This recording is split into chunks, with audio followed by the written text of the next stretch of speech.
What's up, everybody? Hello, hello, hello.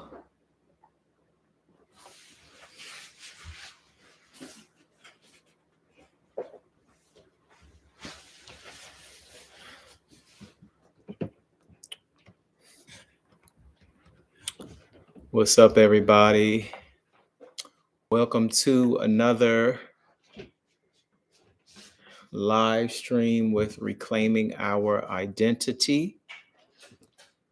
We have been going live the last couple of nights, and we are excited to continue our discussion with talking about Ghana, our wonderful time that we spent in Ghana. The wife is coming in a moment. We're getting everything set up for the stream, for the broadcast. We're running a little late, but we thank you all for joining us this evening. Please make sure that you are leaving some comments in the chat. Let us know where you are watching from.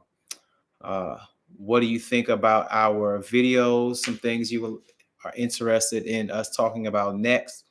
For those of you who have visited Ghana before, put in the chat. Let us know in the comments when you visited Ghana. If you're from Ghana, if you ever visited Ghana, when you visited, what was your take on Ghana? What did you think about it? If you are currently staying, if you're currently living in Ghana, where are you living in Ghana? Also, what are your thoughts on Ghana? What should we have seen, or what did we miss when we were in Ghana? Some things that we may not have had an opportunity to get around to. What are some things that we should have, especially for those who may be viewing, who will be going to Ghana, who may be thinking about taking a trip to Ghana? Put in the comments some things that we can look for, or individuals can look forward to when they go visit. Also, if you have not subscribed, please hit the subscribe button, hit the like button, as we are documenting, vlogging our trips around Africa. We have been to several places. We've been to Tanzania. We were in Tanzania earlier this year, better yet, in the beginning of last year, March of last year. We were in Ghana in November of last year. When I say last year, meaning 2021, we were in Kenya in 2019. Ghana actually was my second time. It was actually my second time visiting Ghana this time, because I went in 2008. And so we are excited to have gone. And if you stay with us, we are going to be discussing where we will be going next. We will be discussing where we will be going next. Ghana is not the last stop. So we are excited to be making another trip to the continent. And so if you stay with us, we will be talking about where we will be going next. Hi, I'm here. I'm a little visually impaired. Can we make that screen a little bigger, or is that not possible? That's not possible. Hey, everybody, third night in a row. Hi to our Instagram fam. Reclaiming Our Identity is on Instagram and Facebook. We have pages on each of those social media outlets. So, good evening. That's What? I'm cool with the view. What, honey? Okay. It's going to be, it's lopsided because the chairs are lopsided. See what I'm saying? So no, because we'll be looking at over here. Yeah. Instead of not. It's okay. We'll do a little bit of both. No, that doesn't work. All right, bear with us. We'll give some people a chance to see. The box is in the way. Can you slide that over? So maybe there we go. We just don't go on Instagram. No, we're going in, and we're gonna learn how to do it on Facebook too. For some reason, you don't have to push it back, babe. Yeah, because Janine, you're seeing the box in Instagram. If you push it over, you won't. That's what I just did. Not back over. But okay, anyway. Married Thank people you. problems. All right, so we're back. We're back on Instagram, YouTube, and whatever else she decides to plug in. I have my laptop. Maybe I can figure out Facebook while we. No, we don't need to. We'll do figure that out next time. Facebook. One step at a time. One step at a time. Baby step. You might be wondering why I have on my scarf. It's a little chilly. I'm cold natured, so. We are once again reclaiming our identity. So what are we talking about tonight? We are. This is Ghana Chronicles 3. Mm-hmm. And so what are we talking about tonight? Tonight we're picking up where we left off with the communities that we were considering moving to when we were in Ghana. Spring looks dark. Yeah, the ones we looked into and researched before we went to Ghana, so that we would know where we would like to go once we got there, because that's really important. Have a plan. Yeah.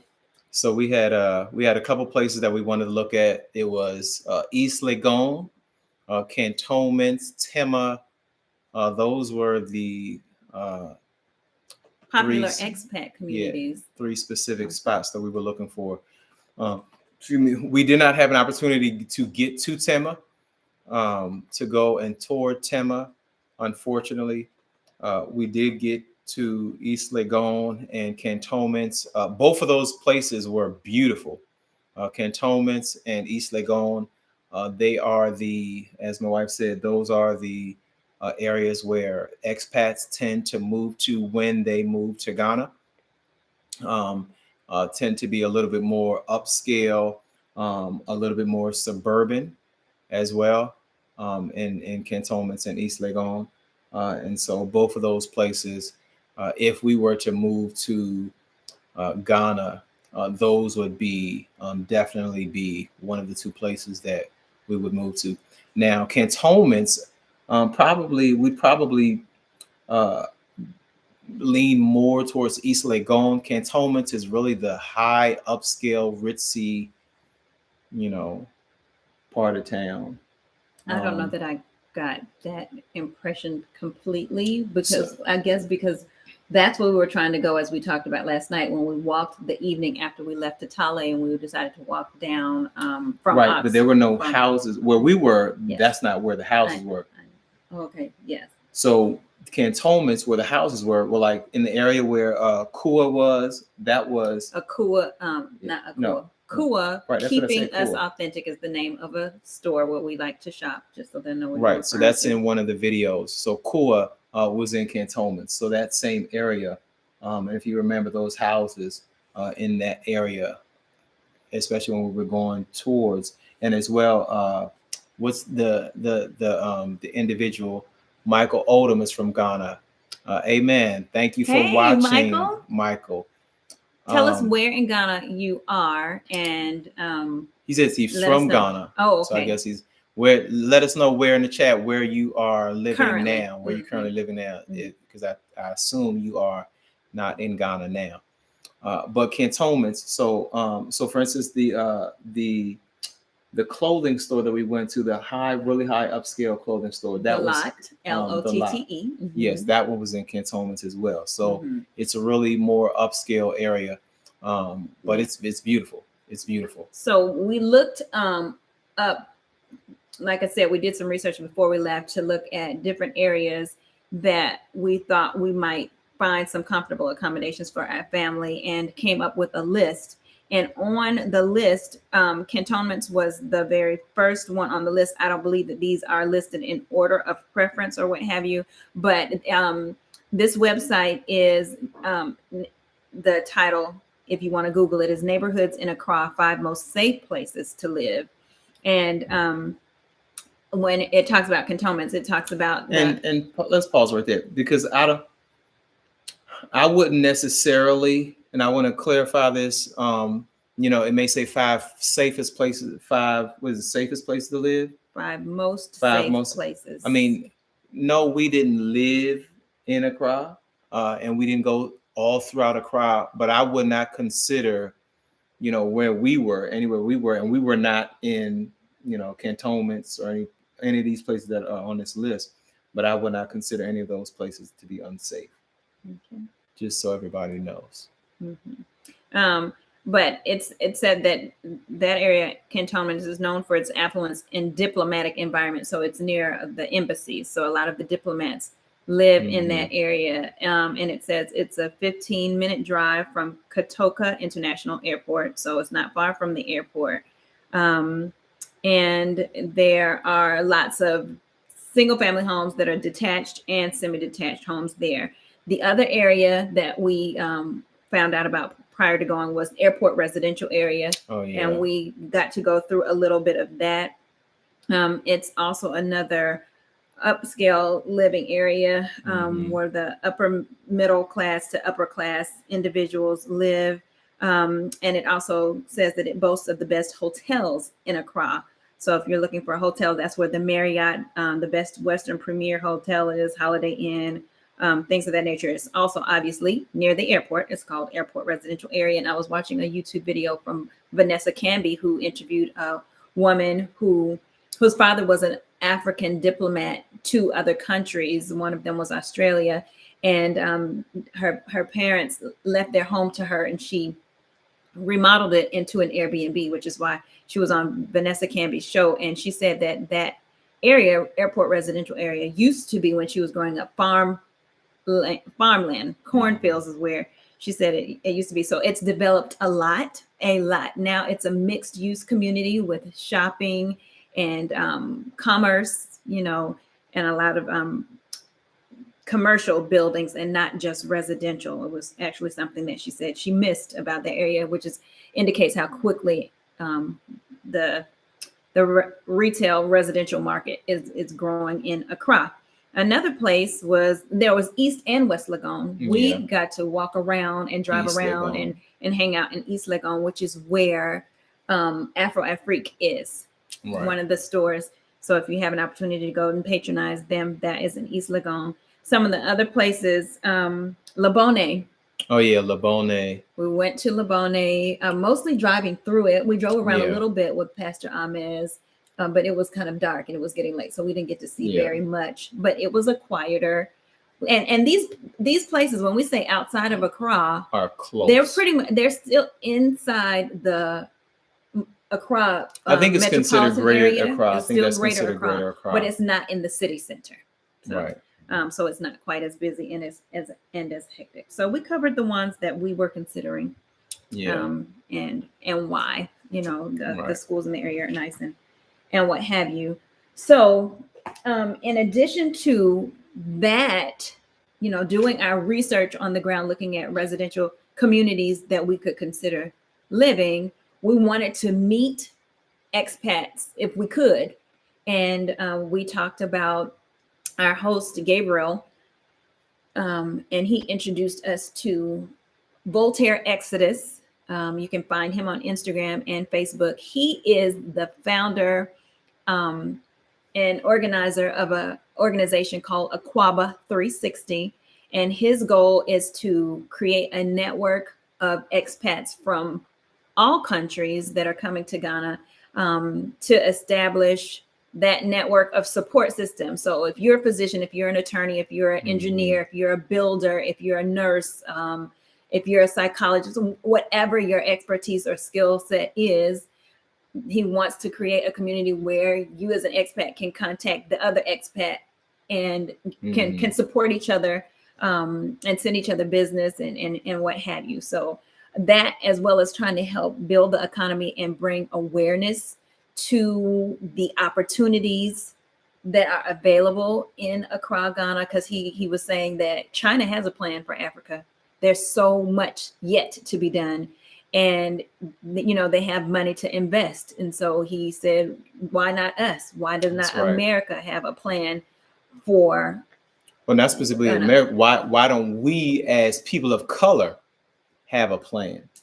Well, not what he was saying, but no, I mean, but that is his point. Why don't we bring our resources and our plans and our intellect and our skill set and our gifts and what have you, and not capitalize on the opportunities, but take advantage of contributing to the the continent. motherland. Yes. So very, very intelligent young man. He contributed to a book. What's the book that you had read? And Gabriel said he contributed to that book as well. It's Ivy Prosper's book. Ivy Prosper is from Canada, but she is also she lives in Ghana now, and she has a channel as well. And she did a book for if you want to move to Ghana, if you want to repatriate to Ghana. I can't remember the name of the book, but it's on Kindle, and you can get that. And so Voltaire Exodus, as well as our host, they both contributed to this book, and it's a really good book. If you're looking to move to Ghana, it's going to give you a lot of the ins and outs.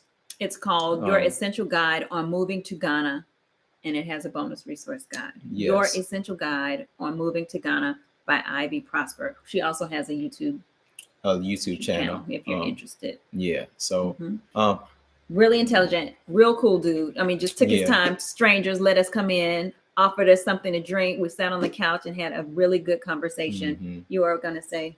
I was going to say something that's kind of off, a little off. And that is because we were talking about the housing and everything. And one of the things I wanted to mention is that in Ghana, typically here in the States, we are okay. You want to go and you want to buy a house, you want to rent a house, or whatever it may be, and you go and you pay first and last month's rent. But when you go there, it's what I've heard is that it's not legal, but a lot of the landlords, you have to pay a year to 2 years in advance of rent. Now, of course, that's not legal. No, I guess I just assumed it was legal because everybody knows that that's what the expectation is. No, no, it's not legal. It's what they do. Okay. But now understand that the cost of rent there is going to be drastically different than the cost of rent here. So, you may get a house, for instance, our Pastor Amez, his rent, he was in a 3-bedroom house, he said. He said a compound. He always compound. Or a estate. I can't remember. Estate or compound. And he was paying $163 a month. A month. So let's say right here, when people ask why move, why Africa, why would someone move from the United States there? Because you can get so much more for your money that you're getting more life in your life instead of just working to pay bills and to sustain your lifestyle. If you can work a little bit less and still get a good quality of life and still have time to travel with your family or not have to work long hours, hard labor or what have you, because you're having to pay astronomical housing expenses.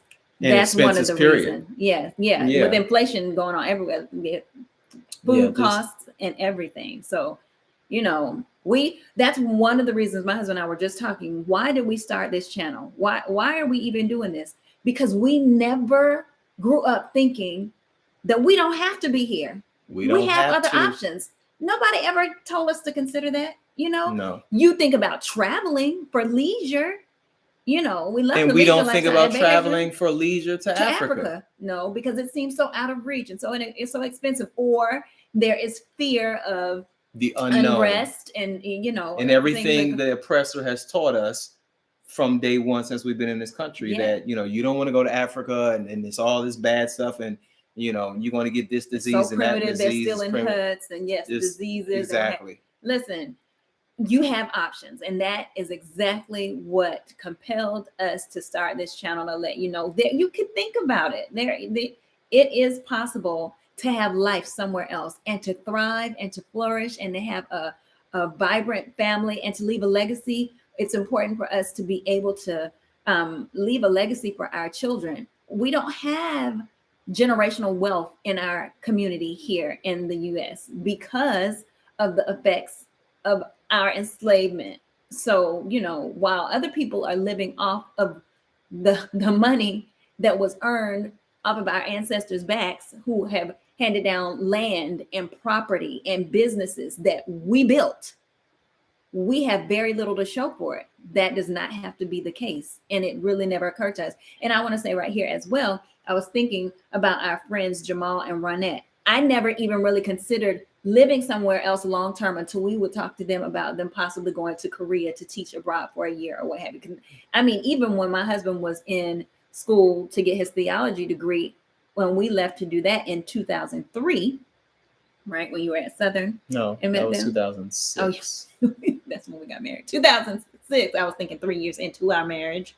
2006, and we met some friends, another married couple, and they talked about living abroad, like it was nothing, and we had never even really thought about it. That's when the seed was first planted. We didn't water it at all. It was first planted in you. It wasn't planted in me. I didn't really think about yes. living abroad until a couple of years ago when the Lord said it's time to go back to the mother. It's time to go back to the motherland. Yeah, because even when we went to Kenya in 2018, it was only because we said we travel, we love to see the world. Let's go. Yeah. Let's go to Africa. It wasn't because we were interested in moving there. It was just because we said, I mean, if we're going to go somewhere, why not there? And it's just something that our community, African American community, doesn't think about often. So we just want to put that out there. It's something to consider. We don't have to stay stuck.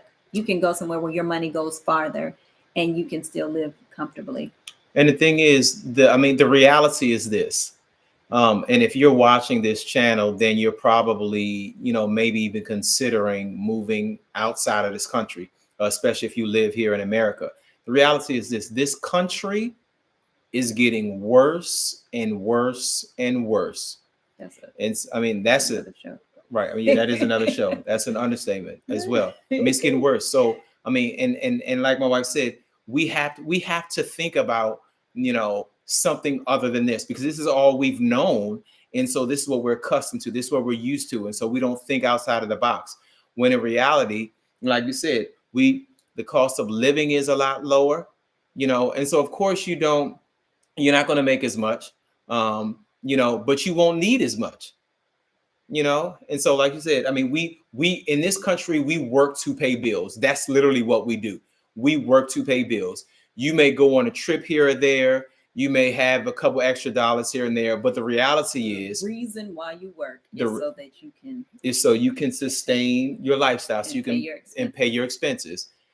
But one of the things I realized, that's true in other countries too. You still have to buy your housing and your gas and your food. I mean, so you have to earn a living, but if you think about the fact, and this is especially for those, because we were having this conversation earlier. I was having this conversation earlier.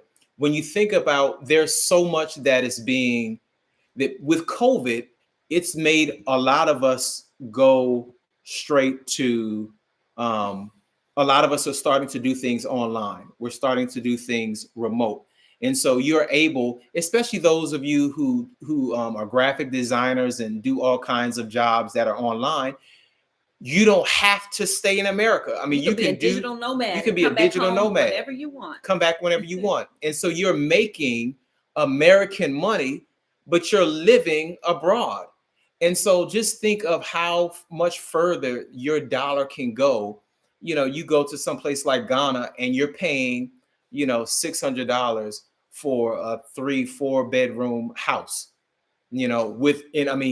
House with they call it a compound or whatever, or an estate. You're paying $500-$600 for that, and all of your bills total, maybe $1,000, especially if you're going as one person. I mean, it's to me, it's just a no-brainer. It just doesn't make sense to continue. Go ahead.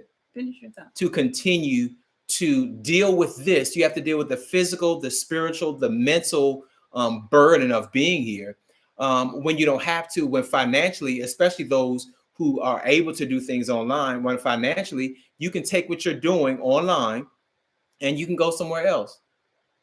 And then you can save more.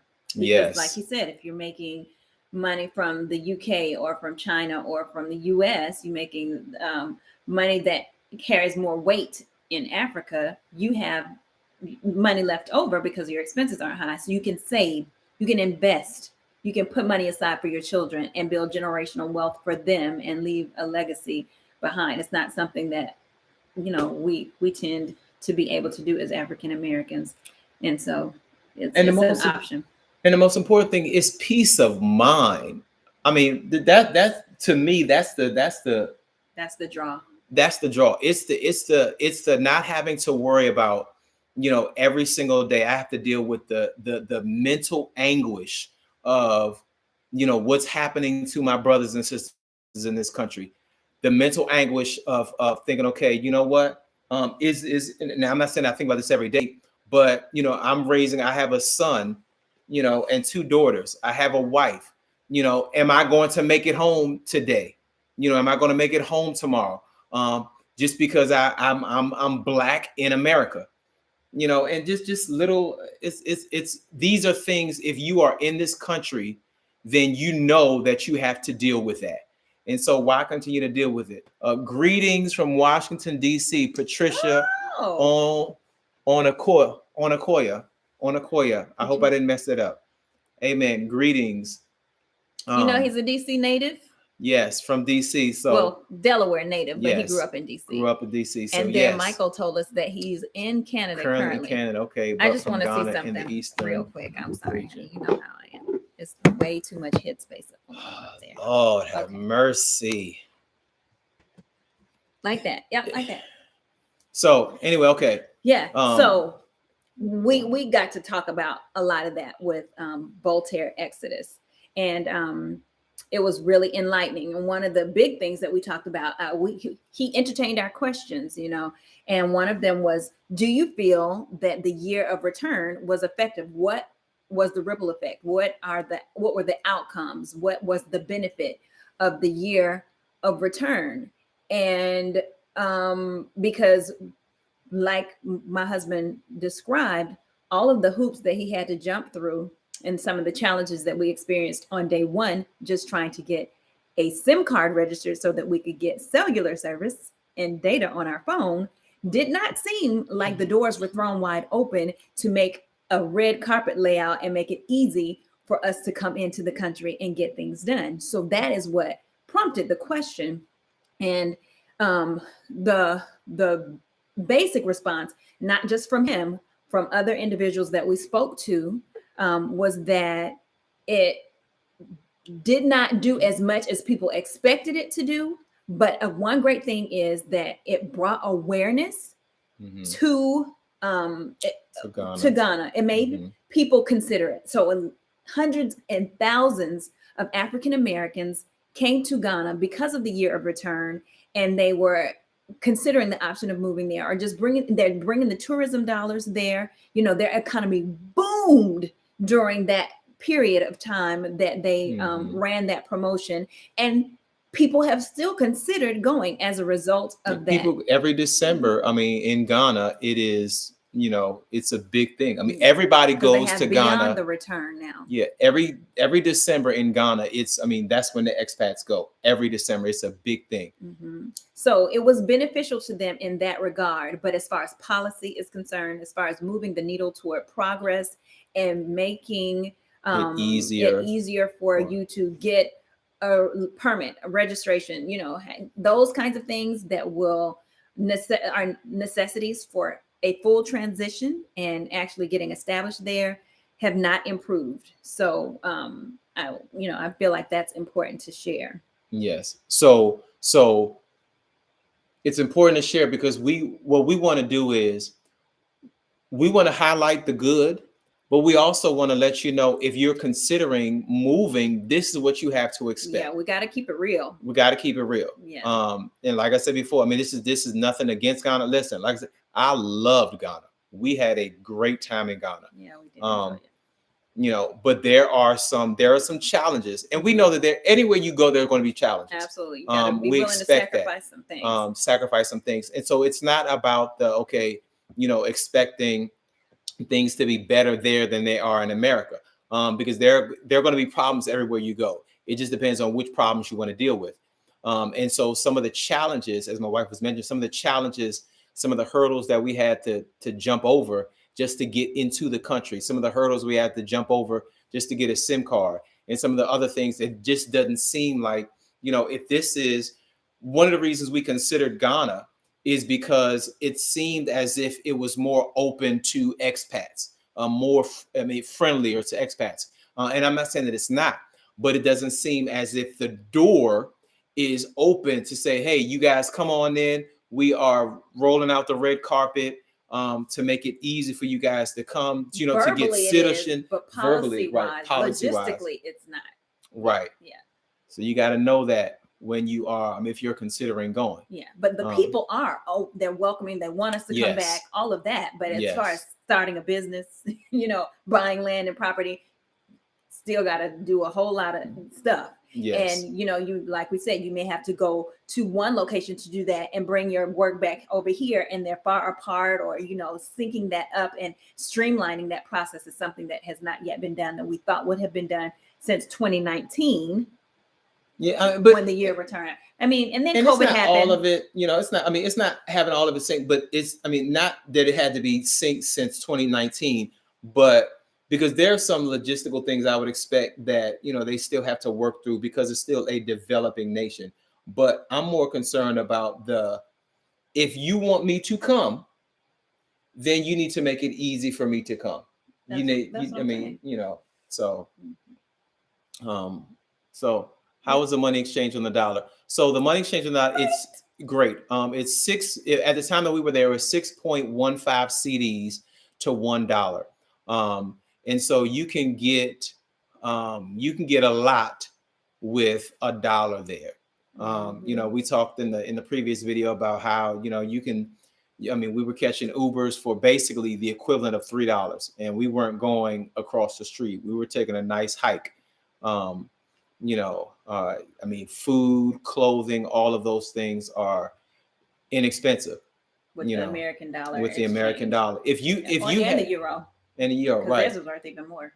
So, but if you go there, if you have American money and you're going there, let's say if you make, I don't know, what people make or whatever, but if you're making a decent salary here, you're gonna live high on the hog there. You're gonna live high on the hog there. So that is a plus. Or what else? So we're coming to the end of Ghana Chronicles. This is the third segment. Is that all we got to talk about? Yeah. So are we gonna go? Did we give it away? Did we let the cat out of the bag? Are we moving to Ghana? Is that the spot? I feel like there's more to say. I feel like there's more to say. I'm trying to think if there are any other questions that you have on Ghana. Put them in the chat. But I just feel like there is a little bit more to say. I was going to refer to some of the comments that we got from our previous videos. We have a subscriber, Snowball, wanted to let us know, because I mentioned the long flights and having to stop in Europe and filling out the passenger locator form. You can fly from Washington, D.C. or from New York direct to Ghana. And I told my husband, had I known, but our children were still in school, and our mother-in-law came and kept them. So, but that is an option. And I looked yesterday, and it was not much more expensive than the tickets. It was $69 difference. One from DC. It was about a $200 difference from New York, but that's an option and it was about 9-hour flight compared to having layovers and it being stretched out. So thank you so much, Snowball, for letting us know that. And Miles Mills also wanted to let us know that you can get a direct flight.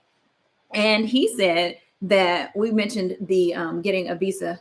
He said that you can get a visa from the embassy for $100 and it will last you 5 years. So had we gotten that one, we wouldn't have had to renew our, but of course we weren't planning to stay 5 years. We were just going to investigate because we're on our research trips to determine where in Africa we will eventually land. And with regard to the visa, we did not say, because we said we wanted to be specific and give people as much information as possible. We talked about the cost of the flight. We talked about the cost of the yellow fever vaccine. Mm-hmm. You didn't give them the price for the visa.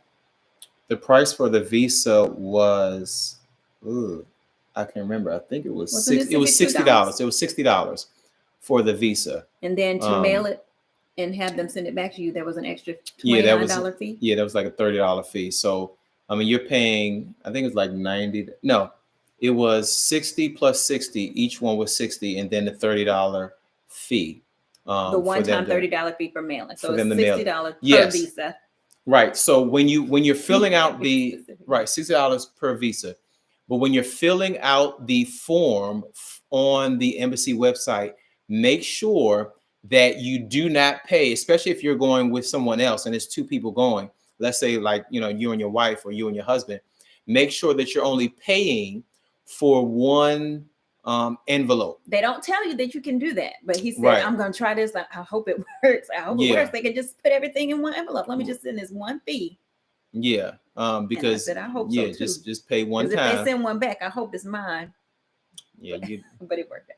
Yeah, so you want to make sure that you only pay for that one and not pay for the the return fee for both or more than one. Because it came in a regular manila envelope, the orange looking ones. Now, if you have a big family, a large group, you might want to at least send two because they're thick. But Yeah. I would say up to 4 should be able to fit in the envelope with one fee. Yeah. And they should communicate with you if there's an issue with that. Yeah. So that was Ghana. Did we thoroughly talk about Cape Coast and Orange Beach? I loved it so much. Yeah, Orange Beach. I mean, I think we talked about that. Orange Beach was right outside of Cape Coast. Beautiful area near the beach, right next to Elmina Castle. The only thing about that, it's so far away from everything. What's everything? Accra, because we didn't go around. I mean, you have to deal with. They had a town too, remember? Right, they had a town, but that didn't mean they had grocery stores. That didn't mean that they had schools. We passed 3 schools. 3. We don't know what those schools were. No, we don't know what they were like. So, but they have to educate their children too. They have to eat as well. Yes. So, but it's more of a fisherman's community because we saw handmade boats where they could cut down the trees, just carved a boat out of one piece. It was amazing. Those pictures. But it's beach life. I love it. So yeah. So that was nice. So I guess we'll talk about on our way back. Did we encounter any issues coming back? Yes, we did, and it was another long flight delay. British Airways was an issue for us because they were the one we had the delay going and coming back.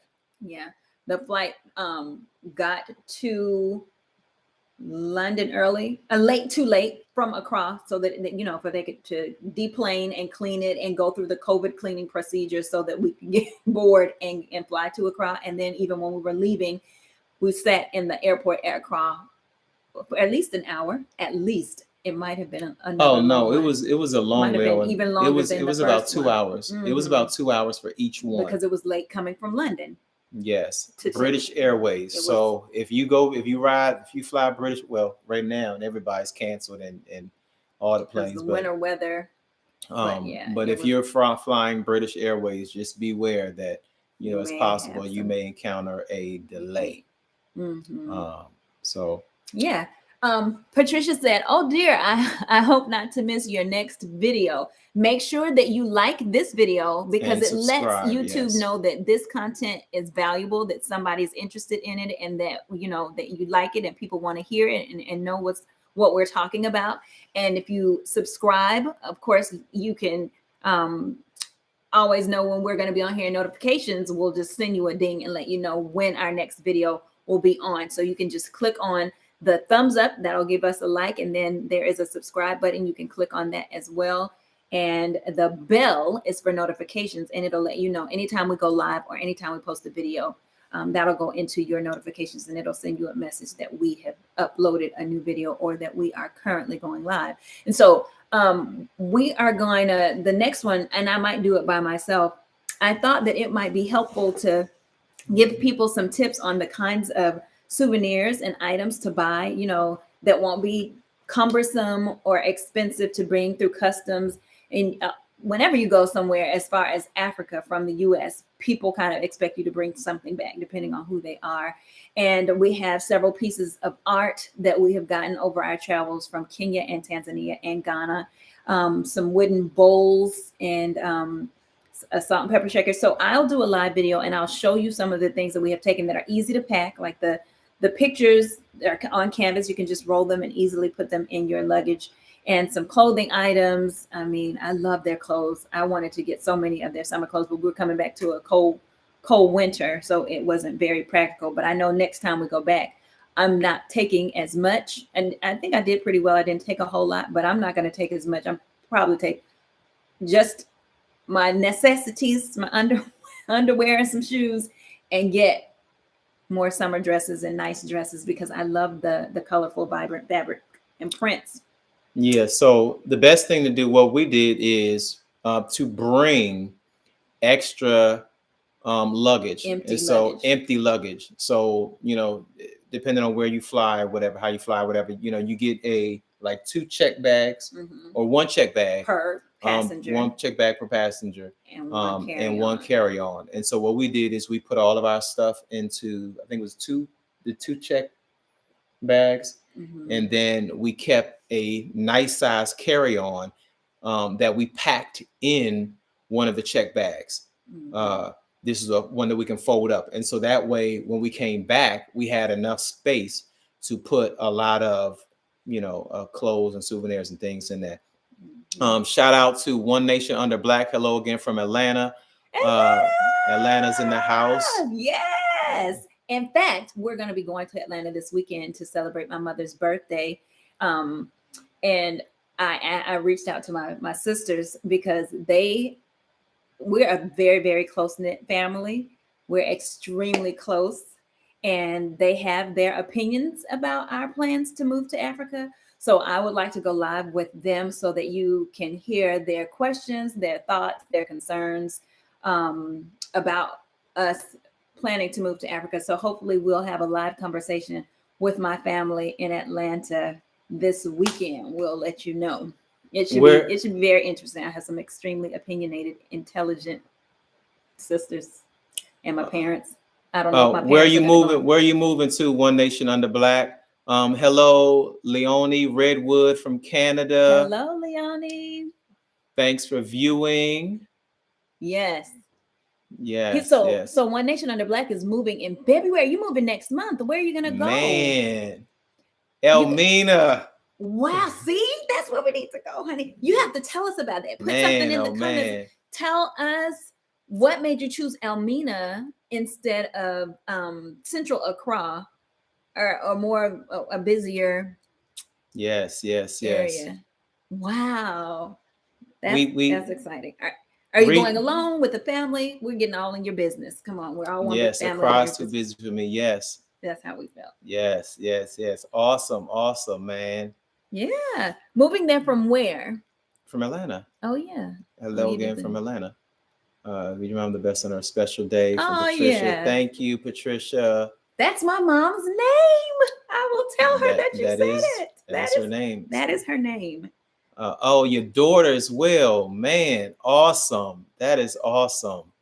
So that's another thing. We need to get the kids on here so we can let them share their opinions. They only have an process. I mean, they have an opinion. They'll have an opinion about, moving, but not about Ghana because they didn't go to Ghana. No. That's what I mean. Yeah. About moving. Yeah, they aren't necessarily too happy about it. But Kelsey, our 10-year-old, has come around. She said, you know what? I decided that I'm going to be okay with it. She said, as long as we get a nice house, because if I can have my own room, because like we said, we have looked at a lot of the housing options and we see that we could pay a lot less per month for more space. And we're currently in a 3-bedroom. We have 3 children. So somebody's sharing it. We have 2 girls and a boy. So the 2 girls are sharing and they're getting older, and they need a little bit of space and independence.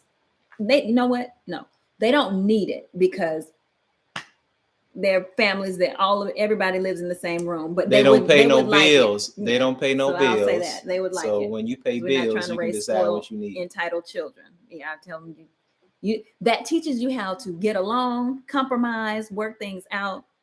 The struggle is real. You'll be prepared for life if you can live with your sister until you go to college, because that's what I did. 3 girls.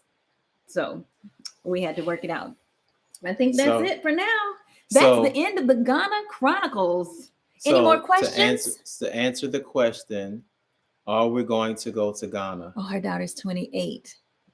In July 21, we fell in love with a piece of it. When do Yeah. you all plan to meet? When With do you my all- family in Atlanta? Is that what you're asking? When do we plan to meet? Oh, so right. That's Travel. right. Awesome. Where you going, Yeah, I know Patricia? you're Are you ready. going to Ghana in 2022? We have And options. We got to tell. I'm yes, interested to know how you guys' family feel about you all moving. yes, yes, yes. So we are going. So to answer the question, are we going to go to Ghana? The answer, I think we really gave it away a whole lot. yeah, we probably did. We probably A did. lot of times. And I think we mentioned it tomorrow. I mean, I think we mentioned it in the previous video. So we are not going to choose. We're not choosing Ghana, and the reason simply is because we just don't feel as though the door has been open. It's not an easy process. Like I said, we loved it, had a good time, and we'll definitely go back. But at this time, we are not choosing Ghana. Yeah, at least right now. We're At still least open right to now. it, yeah. Yeah. I mean, the door is not completely closed. Mhm. We are going to be. Guess where you think we're gonna try next? Yes, yes, yes. I wonder what your thoughts are on where we might try to go. She Yes. said she understands. Yeah, and put in the chat. Put in the chat. Where do you think we should visit next? Where do you think we should visit next? We already have plans for a stop in another African country in the very near future. I'll just put it like that. But if you know of any other options, let us know. And so my family thinks I'm crazy. You're right. The door has shut for a lot of us. I think you should visit Rwanda. Ding, ding, ding, ding, ding, ding, ding. That is where we're going next. One Nation Under Black. Mm-hmm. You hit it. You hit the nail on the head. That's the next stop. That's the next stop, and that's confirmation. That's confirmation. Yes, that we need to try Rwanda next. Yeah. Yes, yes. And we'll go live from there and share our experience. Amen. So we appreciate you guys hanging with us this entire time. It was fun. It was fun. It was fun. We will be back this weekend with another. At the latest this weekend, maybe from maybe from Atlanta with the conversation. You all see how my very close family feels about this man dragging me to Africa. Yes, yes, yes. Patricia wrote Rwanda. Okay, One Nation. I'll be visiting Rwanda next month or March. Come back in the comments if you go next month and let us know how it is, so you can prepare us. Yes, because we are potentially looking at March as well. What's the Ghana mandate? The Ghana mandate is the COVID. With the COVID. Yeah. Mm-hmm. What is it?